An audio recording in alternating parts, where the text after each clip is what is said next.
Hi and welcome back. It's beer o'clock here at the Mini Specialist, and today I'm going to take you through the 10 key points to consider, to look at when you're buying a used car.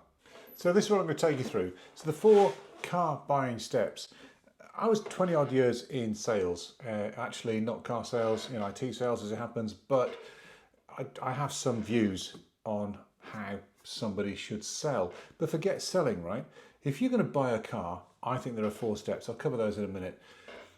There's a bunch of things here which I want to talk through. Avoid part-time traders, avoid write-offs, avoid cars on HP, look at the pictures closely, phrases to look out for, service history, low mileage or high mileage, warranties and the law, and the 7 tricks dealers sometimes use. Let's dive straight in. So the 4 car buying steps, in my opinion, are these. The first step is you want or you need a car. Whatever the reason is, you want one, you need one. The bigger the gap between want and need is actually the seller's biggest opportunity for upsell. Because you need a car to get to work, well fine. Well, why don't you get a cheap Skoda? Well, because I want a BMW. But a Skoda's reliable, the Skoda's cheap to run, you probably won't break down, it's cheap to insure.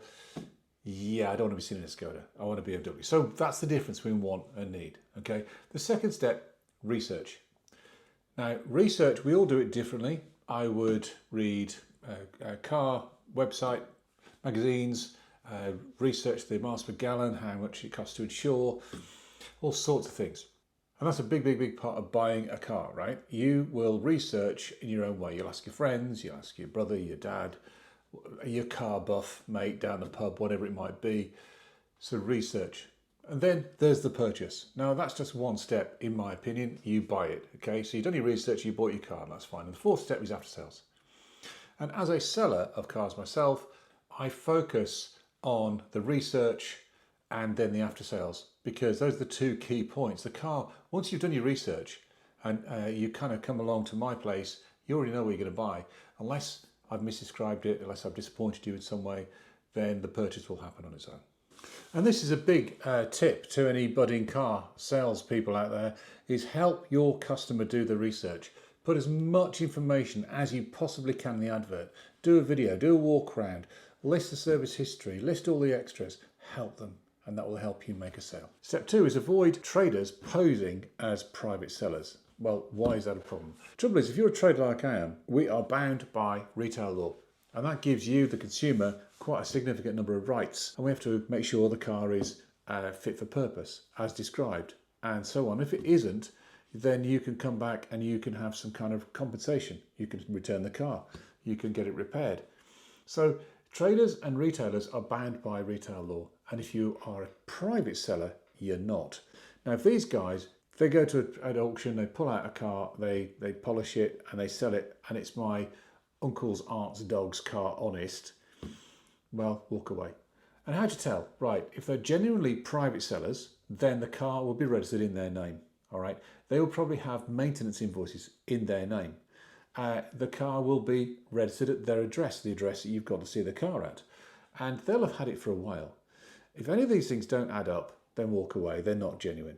So point 3 is avoid written off cars. That's my advice. The reason is that you can never really tell how well they've been put back together.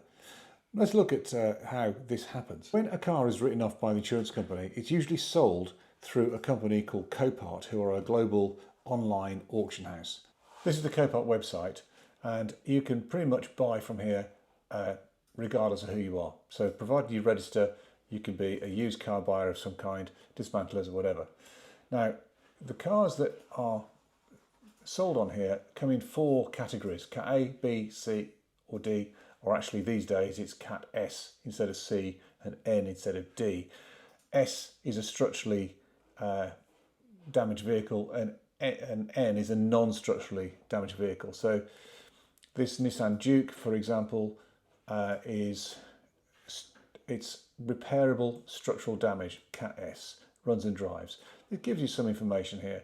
Estimated retail value, and there's a reserve on this, so ultimately it will sell for more than that. And this is how Copart represent their cars, and then these are then bought by people who want to put them back on the road. Now, thing to look out for with Copart or any vehicle, you get very little information. They're basically sold like this. And when you buy a car that's been written off, you've got no idea of how well it's been put back together. So this Toyota is Cat N, so it's non-structural. So this should just be panels. Looks like a bumper, a bonnet, etc. And really, it should go back together well, you'd have thought. But I found some pretty horrible cases that come to me for diagnostics. The electrics are not done properly, broken wires, whatever it might be. So Auto Trader as a platform allows you to see whether a car's been written off or not. And you can say, I don't want to see them, or I only want to see cars that have been written off. And a lot of these ought to be very good value, you'd have thought. But like I said, you've got no idea on how well they've been put back together. So this Hyundai, for example, it's £1,000 for a 63 plate. You've got no clue, have you, as to what the damage was, when it was damaged, when it was repaired. And the dealer's not actually helping you. Oh, okay, maybe that's it. I don't know. Still, it's a risk that if you're prepared to take, then fair enough. But typically, I would say, don't go there. The final thing to look out for on places like Facebook Marketplace is you'll often see a picture of a car like this. And this is, if you look at the top of the windscreen, there's a black and white sticker with a number on it. That's the Copart lot number. There's also writing on the windscreen in some kind of paint. This is what Copart do to tell, I don't know, internally what's going on with that car. Now, quite a lot of people on Facebook Marketplace in particular don't remove these things, you just advertise them. So it gives you a very clear indication that the car's been written off. Right, point number 4, avoid cars on HP. Now, this might be stating the obvious, but it's a really important point. The reason is the hire purchase company owns the car until the last payment. So the seller, who maybe took out the hire purchase agreement, doesn't have the right to sell it. It doesn't belong to them, not until the last payment's made. So there are ways of checking for finance on a car. HPI is one of them, perhaps the best known, but there are others too. So you can Google that and do a check if there's finance outstanding on a car that you're looking to buy. Step 5, look at the pictures closely. You can tell an awful lot from the pictures. If the seller is genuine, they'll want to show you absolutely everything they can. Things that annoy me when you look at these pictures is like, they take a picture and then 2 centimetres more, another one, it's a waste of time. I want to see the condition of the car, I want to see if there's any bumps, bruises, I want to see the interior, and a good seller will show you all of that. There's one more thing, have a look at these pictures. That picture, that looks like a good picture, doesn't it? Now look at this one. So the background here is basically provided by the auction house. So this seller probably hasn't seen this car yet. But when you see a picture on this kind of fake background and the seller is trying to sell you that car, they can't be bothered to take their own pictures. Either that or they haven't seen the car themselves. Either way, I don't think it's worth going to look at it. Another thing that I really hate is writing in capitals all the way through. That's like shouting at somebody. Phrases to look out for, as in phrases in the advert to look out for. So direct from main dealer implies that the seller has got a relationship with the main dealer, which may be true, but actually generally not. At auction, the auction houses sell in batches, and they'll sell a batch from this main dealer and that main dealer and so on. Second one previous owner or one lady previous owner. Well, what does that mean? You know, the previous owner might have been an absolute pig, or the person might have been a really tidy, caring person. You've got no idea of that. And as for a lady, previous owner, well, some ladies are great drivers and some aren't. It means nothing. Price to sell means I want to get rid of it. So there's a bargain to be had, quite possibly. Low millage just means the seller can't spell. Check engine light is on, easy fix. If it's easy, they'd have fixed it, right? So again, be careful of that one. Part exchange are clear. Now this one potentially could be of interest. Generally speaking, when a dealer sells a car and takes a part exchange, that part exchange represents a profit in the deal.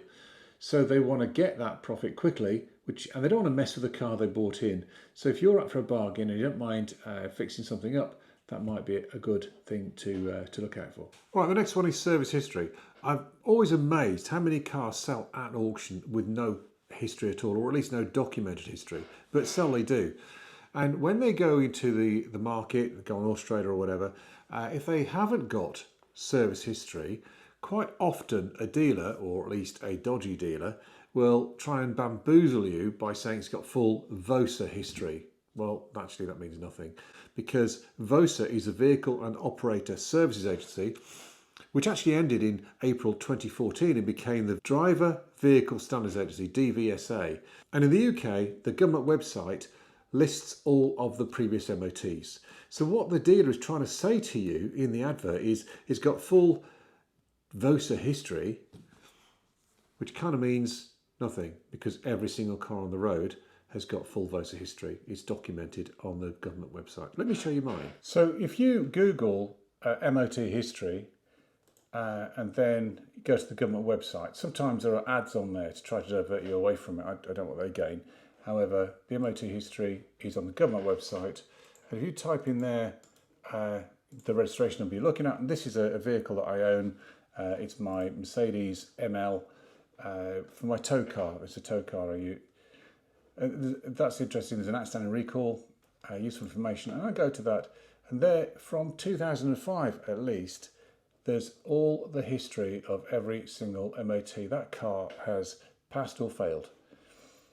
So you can gain quite a lot of information from that when you're buying a car, but that's what a lot of these dealers are referring to when they say full VOSA history.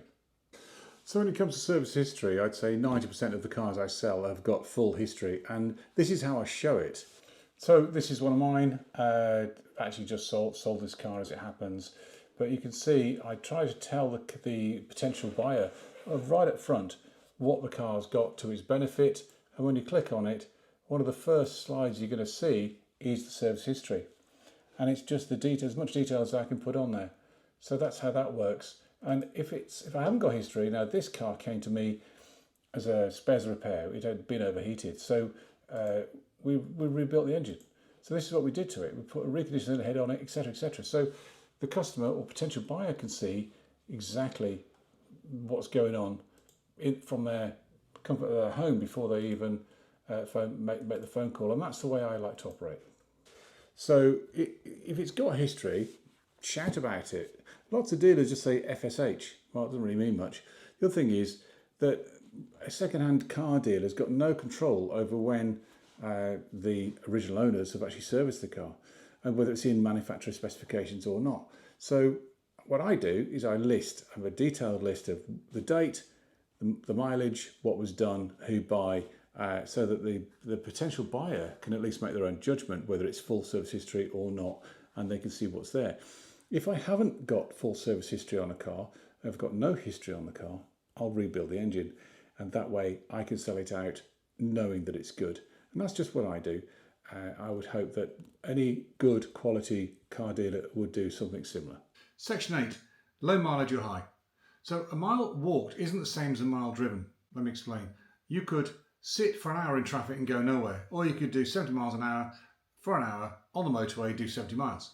If you're stationary in traffic, the engine's still running. Even if you've got start-stop, the engine's still being used. Engines wear the most when they're cold. That's when, in the old days, you'd pull out the choke. In the modern cars, it still happens, but it's automatic. That means that the fuel air mixture is enriched and you get more carbon, and carbon's quite abrasive. So when the car's cold, it wears more. If you just do short journeys and over a period of time, your car's really low mileage because you've only done a mile a day, actually that engine may be more worn than you expect. That's why things like trucks and taxis can do hundreds of thousands of miles, because they're hot all the time. The best case that I've seen is a 10,000 mile car that was 10 years old. The lady owner had it from new. She lived a mile from work, and she basically went to work, went home for lunch, and then back to work, and then home at night for 10 years pretty much. And when the car came to me with lots of problems, it was so choked up with mayonnaise, it's untrue, the car had never been hot. And that 10,000 mile car, 10 years old, actually was worth a lot more on paper than a 50, 60,000 mile car of the same age. So don't necessarily ignore the high mileage cars. Check the history, check the MOT history, test drive it, and if it's been well serviced and well maintained, don't write it off immediately just because of mileage. Check it out first if it's good value, good spec, and so on. When you buy a used car from a dealer, and here I'm defining a dealer as someone who makes part or all of his income from selling second-hand cars, Several consumer rights apply to you, the consumer. The first one, the car must be of satisfactory quality. That means that the vehicle should meet the standards that you would expect of age, mileage and price. The car must be fit for purpose. This is such a loose phrase, it's kind of difficult, but fit for purpose for me means that it starts, it stops, it's safe, it's road legal. I mean, fit for purpose could still include being rusty, burning oil. It could still be very uneconomical. There's lots of things that it doesn't come into. But fit for purpose means that it can drive you to where you want to go on a day-to-day basis, reliably and safely. I'd say that's what fit for purpose is. You as the consumer need to make sure that the design of the car is fit for purpose. The second-hand dealer's got no control over the design and build of the vehicle. When it comes to you choosing a vehicle, that's entirely up to you. When it comes to the vehicle you've chosen being fit for purpose, well, that is down to the dealer to make sure that the car is well maintained and road legal. The last thing is the car must be as described. So if it's described as having no faults, then clearly if you develops a fault in a short period of time after you bought it, then you could take it back to the dealer and expect them to refund your money within 30 days, that is, or fix the car. After 30 days, your rights change slightly. The dealer has the right to repair before he gives the money back. But if the repair is unsuccessful multiple times, then you can demand your money back as well. After 6 months, however, it becomes different again.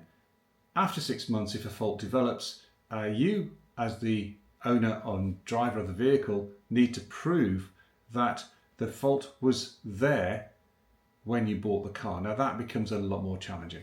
Now let me talk about warranties. When a dealer sells a car, they don't have to provide a warranty from a warranty provider. There are lots of warranty providers out there, and they are effectively an insurance policy, and they're really for the dealer, not for you.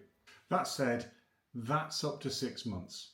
After 6 months, you can buy an extended warranty, a year, 2 years, 3 years in some cases, and that will actually protect you outside of the 6 month statutory period where you're covered by consumer law.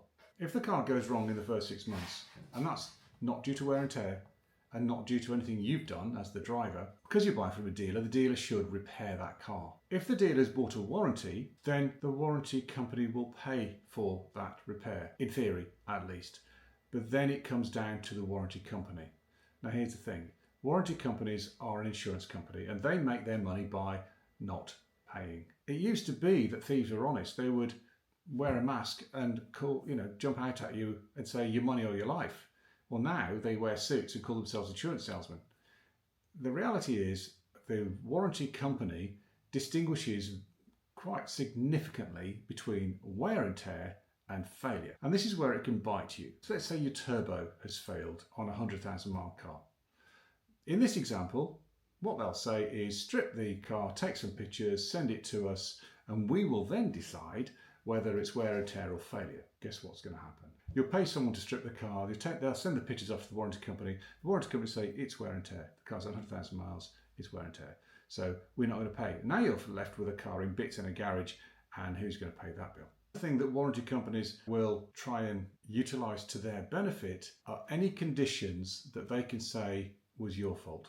For example, you get a hole in the radiator, you lose water, but you keep driving.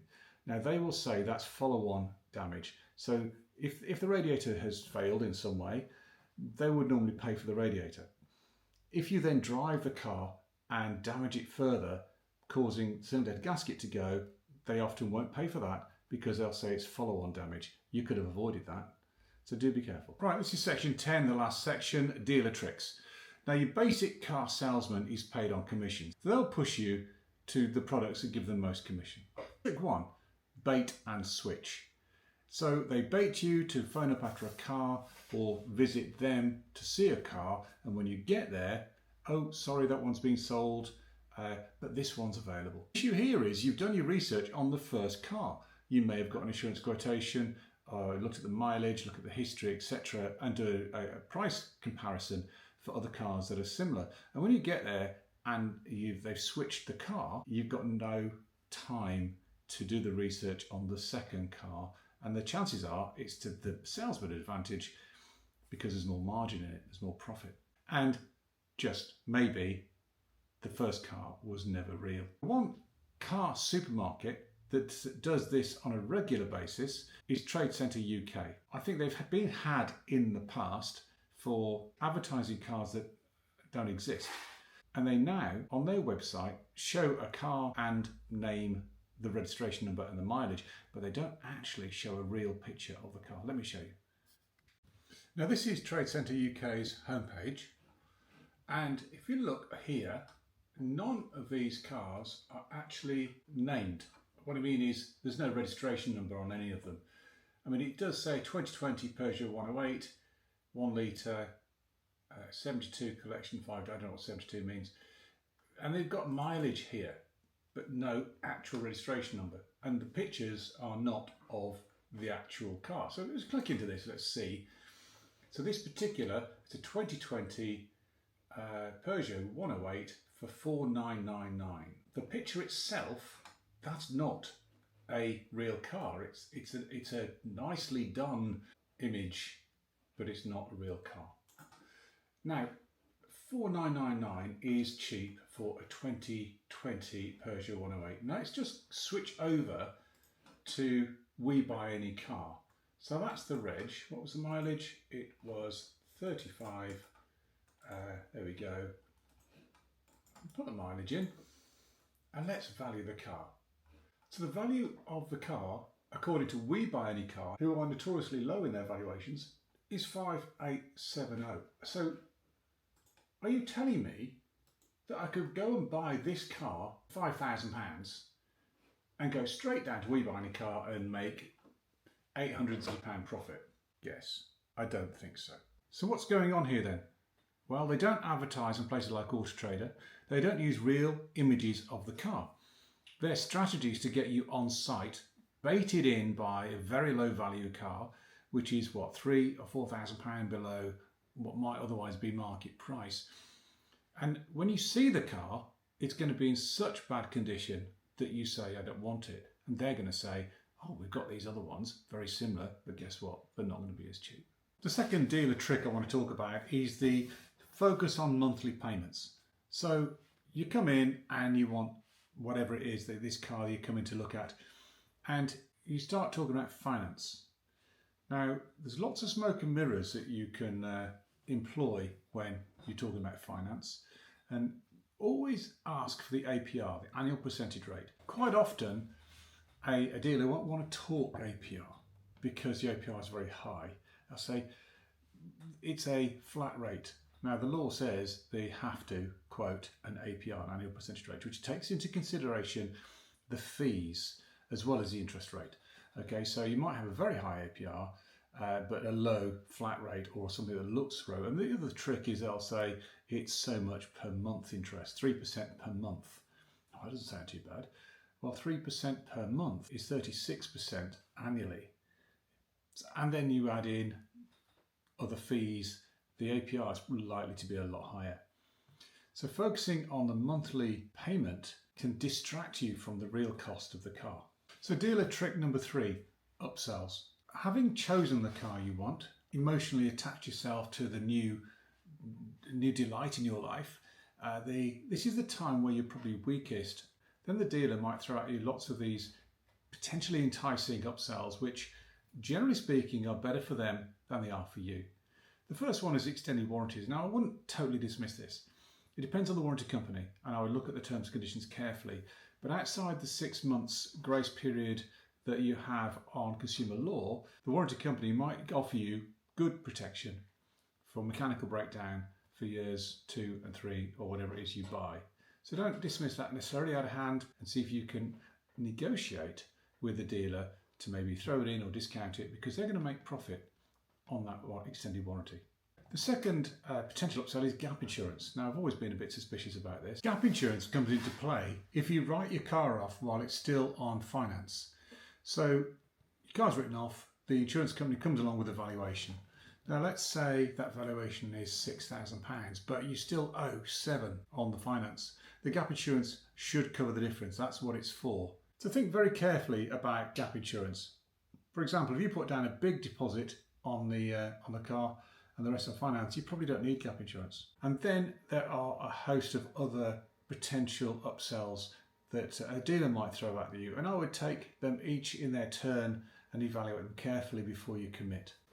These can include paint and fabric protection, tyre and wheel protection, service and maintenance plans, key replacement coverage, roadside assistance, anti-theft products, vehicle accessories, remote start alarm systems, and who knows, many more potentially. But remember what I said about insurance salesmen really being highwaymen in disguise. Dealer trick number 4, lowball your trade-in. So before you go and see the car you're interested in, get evaluations. Plenty of online tools for this. We Buy Any Car, Motorway and others. The industry standard database for this is CAP HPI. So you get a CAP value in the trade, that's what you call it, CAP value, and the CAP retail, CAP clean, which is the auction value or the trade-in value of the car based on mileage and the registration number basically. Then you get CAP average and CAP below. So if we get a CAP clean valuation for your car, that's the car that I as a dealer could buy your car from auction if you assume it was in good condition, service history and so on. And that's normally the trading value. We Buy Any Car, I believe, use the same database, and they take an average between CAP average and CAP clean, and that gives you a good idea of your trading value. Now, if your car truly is on its knees, there are also valuations for scrap, and you might be surprised how much your car's worth in scrap. So check that out as well. Dealer trick number 5, high pressure. Phrases like limited time offers, this deal expires today, or somebody else is interested, are really designed to pressurise you into making a quick decision. And you know what? It may be true, but on the other hand, there are plenty of cars out there, so don't be pushed into something you don't want. Dealer trick number 6, admin fees. I simply refuse to pay them, frankly. Admin fees are just another way to get more money off you. Are you telling me I've got to pay you £50 to fill out a form? Nah. The final one is trick number 7, high financing costs. So to make sure that you're not drawn in by this, do your homework before you leave home. There are plenty of online finance companies, car finance companies, who will offer you car finance on a car that I could sell, other people could sell. See if you can get an offer off finance on a car that you're interested in before you leave home. And then when you get to dealership, see if they can beat it, because quite often they can. Certainly if they are being pressured because you've got a better offer. So do your homework, get finance before you see the car, and then you're in the best position possible. So that's it. I hope that's been useful. Please like and subscribe, and tell me what you think. You may disagree with some of what I've said or all of what I've said. Tell me in the comments below. Thanks for watching.